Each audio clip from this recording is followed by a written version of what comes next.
Hello everyone.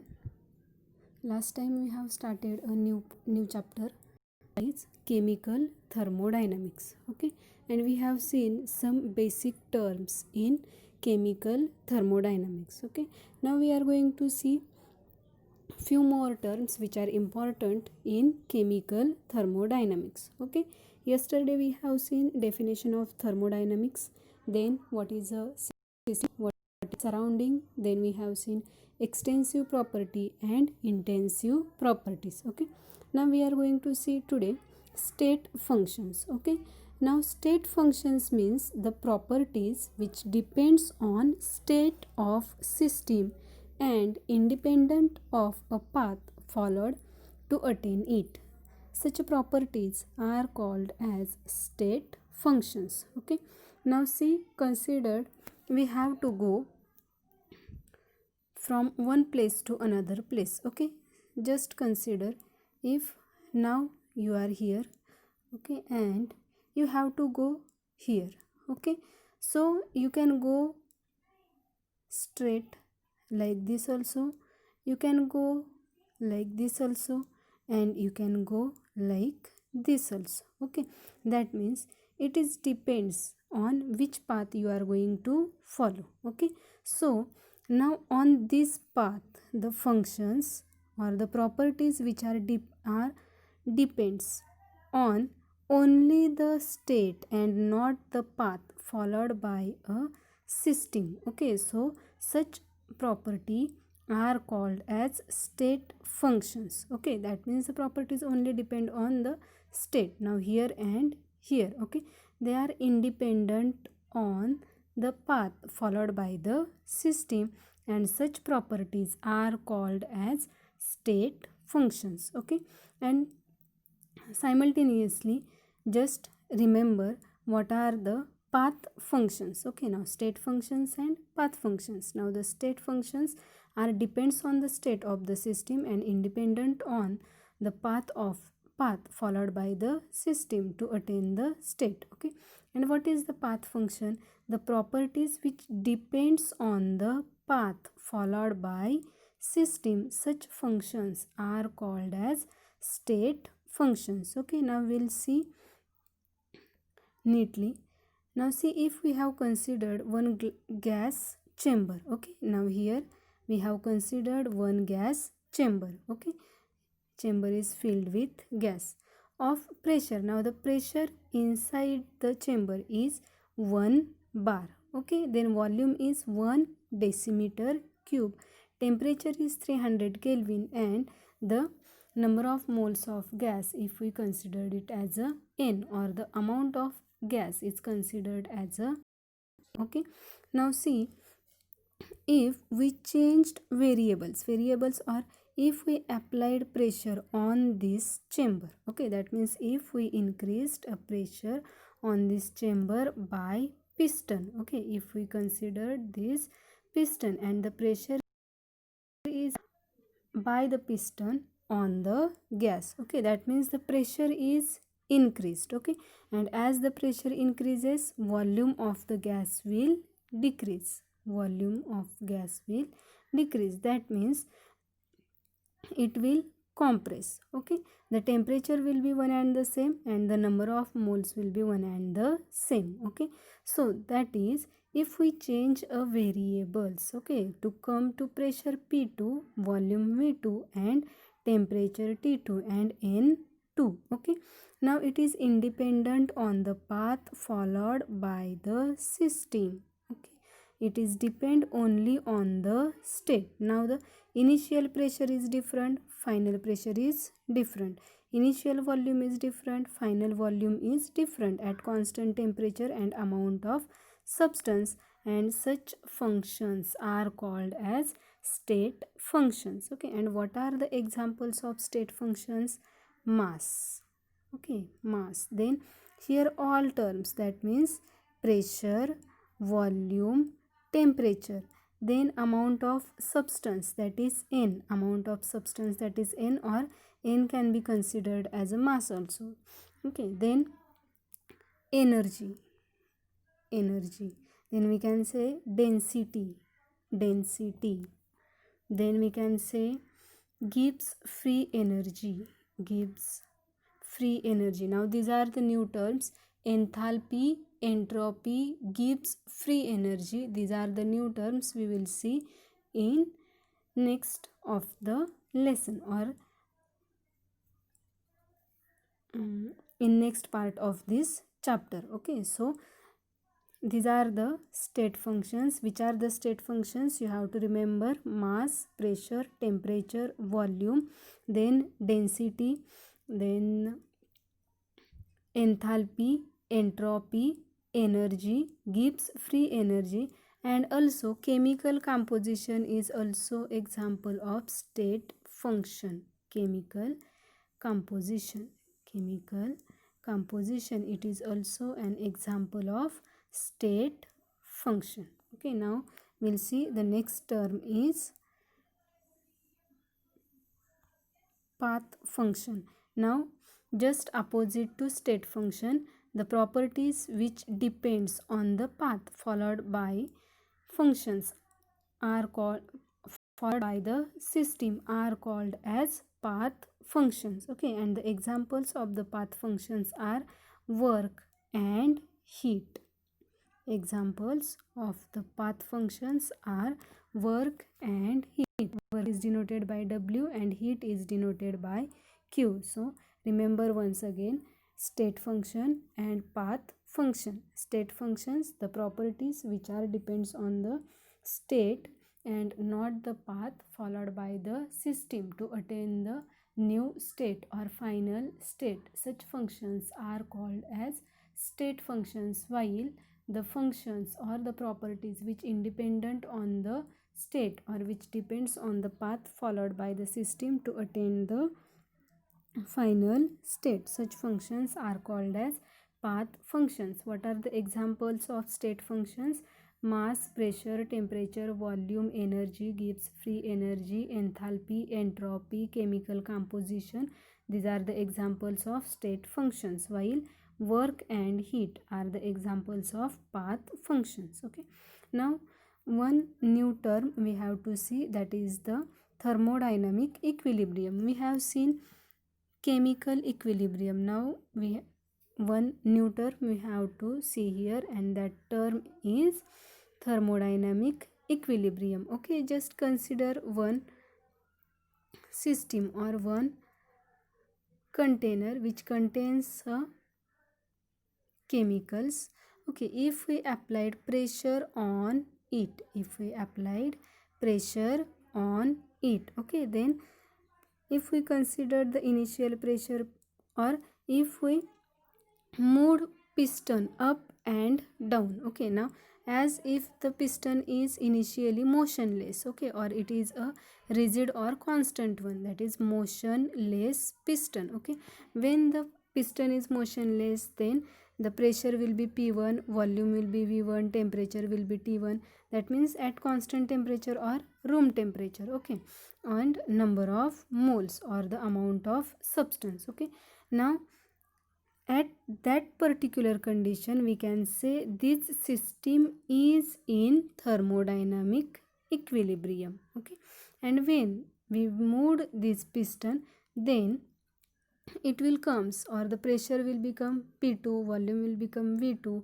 at same temperature and amount of substance. Okay, so at that time that system is in equilibrium with that particular condition and not vary with time. Okay, so such equilibrium is called as thermodynamic equilibrium. Okay, so or you can see the proper definition of thermodynamic equilibrium is that a system is said to be in thermodynamic equilibrium when its state functions do not vary with time. Okay, system is said to be in thermodynamic equilibrium when its state functions do not vary with time.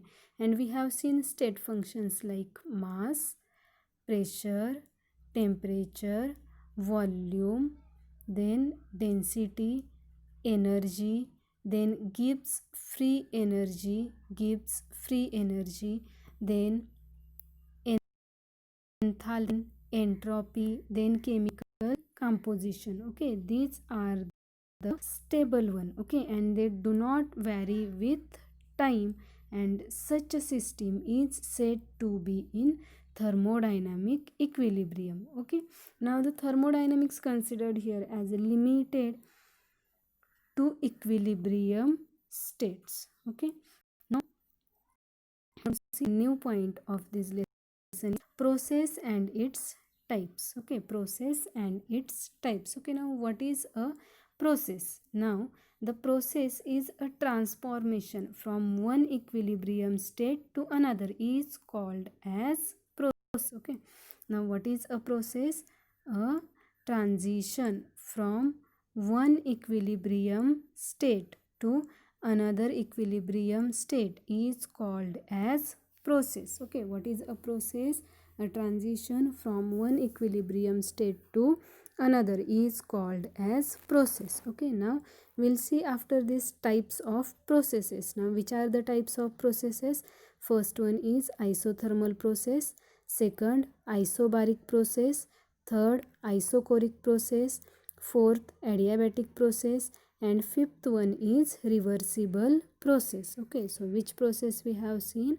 Isothermal process, isobaric process, isochoric process, adiabatic process, and reversible process. Okay, now we'll see the process definitions of process and their conditions in detail. Okay, now first one is isothermal process. So first one upon remember one thing, iso means same.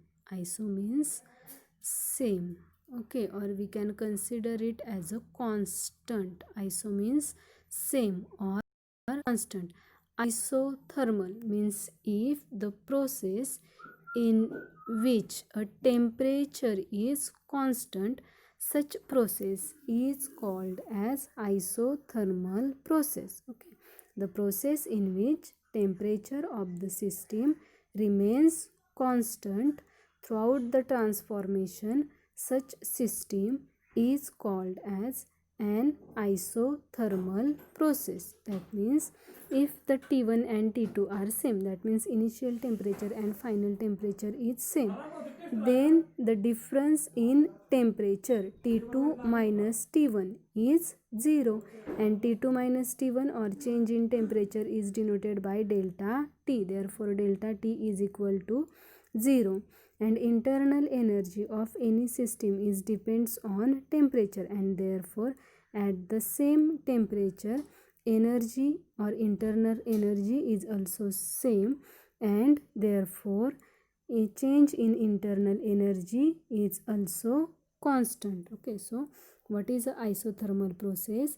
It is a process in which temperature is constant throughout the transformation. Such process is called as isothermal process.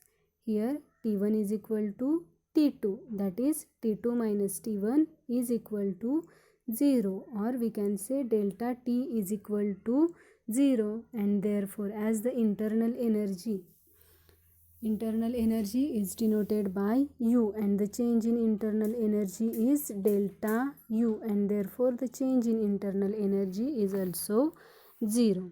Now the next term, it is isobaric process. Now iso means same, baric means pressure. That means it is a process in which pressure of the system remains constant throughout the transformation. Such process is called as isobaric process. It is a process in which the pressure of the system remains constant throughout the transformation.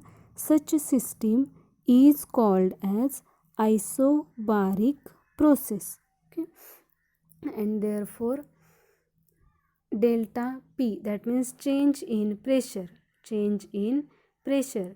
Pressure is denoted by P, and if the P1 and P2 are equal, P1 is equal to P2, therefore P2 minus P1, therefore P2 minus P1 is equal to 0. Therefore, delta P is equal to 0. For example, the chemical reactions carried out in laboratory in open container or in open system at atmospheric pressure. Such processes are called as isobaric processes. Okay.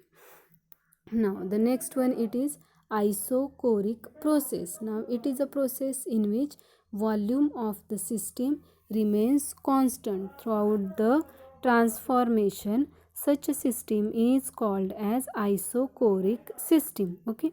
And for example, when the reaction is carried out at closed container, okay, if the reaction is carried out at closed container, that means V1 is equal to V2, that is V2 minus V1 is equal to 0, and that is delta V is equal to 0, and therefore volume is constant, and such system are called as isochoric process. Okay. Now next we will see the adiabatic process. Now what is the adiabatic process? Now a process in which no change of heat between system and surrounding is called as adiabatic process. Okay. Yesterday we have seen isothermal process. Okay, sorry, we have seen isothermal system. Okay, we have seen three system, that is open system, closed system and isothermal system. In isothermal system we have seen the system in which no exchange of heat takes place between system and surrounding. Such a system are called as isothermal system. Okay, now the same it is adiabatic process, a process in which no change of heat between system and surrounding, and such processes are called as adiabatic processes, and such processes are such systems are insulated systems from the surroundings. Okay, yesterday we have seen a cup of tea covered with saucer kept in a thermos flask. Cup of tea covered with saucer, okay, which is kept in thermos flask or in a insulated chamber, okay, or which is insulated. So such a system is isothermal system and the process is adiabatic process. Okay, now if for example, now here if we are carrying any chemical reaction in such a system, then if it is a exothermic system, then the temperature of this, if the process is exothermic process means the process in which heat is given out, process in which heat is given out, heat is given out. Okay, so such a system are called as exothermic processes. Okay, and during such a processes the temperature of system increases. During such a processes temperature of system increases. Okay, while in endothermic processes the temperature of the system decreases, and therefore which results in increase or decrease in internal energy of the system. Okay, and only one system is left, that is reversible system. That system we will see in next lecture. Okay, now see, revise the concept what we have seen today. First one is state functions, that is the properties which depends on state of system and independent on the path followed by the system to attain it, okay, or to attain the transformation. Such properties are called as state functions, and we have seen the examples of state functions: mass, temperature, pressure, volume, energy, Gibbs free energy, enthalpy, entropy and chemical composition. Okay, now second one, we have seen path functions, the functions or the properties which depends on path are called as path functions. Examples of path functions are work and heat. Okay, next we have seen thermodynamic equilibrium. A system is said to be in thermodynamic equilibrium when its state functions do not vary with time. Okay, and generally this considered as limited to equilibrium states. Okay, and for this we have seen example. If we applied piston on any container, and if the piston is motionless, pressure, volume, temperature conditions are one and the same, and the system is in equilibrium at that condition. If we move piston up and down, or if the piston is in motion, then the temperature and pressure volumes are going to be changed, and if it once again become motionless, then it attain equilibrium at that particular condition. After that, process and its types. Process is a transition from one equilibrium state to another. We have seen 5 types of processes: isothermal process, isobaric process, isochoric process, adiabatic process, and reversible process. Okay, isothermal process means the process in which temperature is constant through temperature of the system is constant throughout the transformation. Such systems are called as isothermal systems. Okay, next one, isobaric processes. The processes in which pressure is constant throughout the transformation. Such systems are called as isobaric processes. Then isochoric process. It is a process in which volume of the system remains constant throughout the transformation. Such processes are called as isochoric process. Then adiabatic process, the process in which no exchange of heat between system and surrounding. Such processes are called as adiabatic processes. And adiabatic processes, in adiabatic processes, the system is completely insulated from the surrounding. For this we have seen, if the process is exothermic, the heat is given out, that is the rise in temperature of the system. Okay, and for if an endothermic processes, it results in fall in temperature of the system, and this results, that means the overall, whether the process is exothermic or endothermic, this results in increase or decrease in internal energy, depends on whether the reaction is exothermic or endothermic. Okay, so we have seen the important terms. Next time we will see the one process, that is the reversible process, in next lecture. Okay, so if you found this video is useful for you, then like, share and subscribe. Okay, until that, thank you. Keep on watching and keep on learning.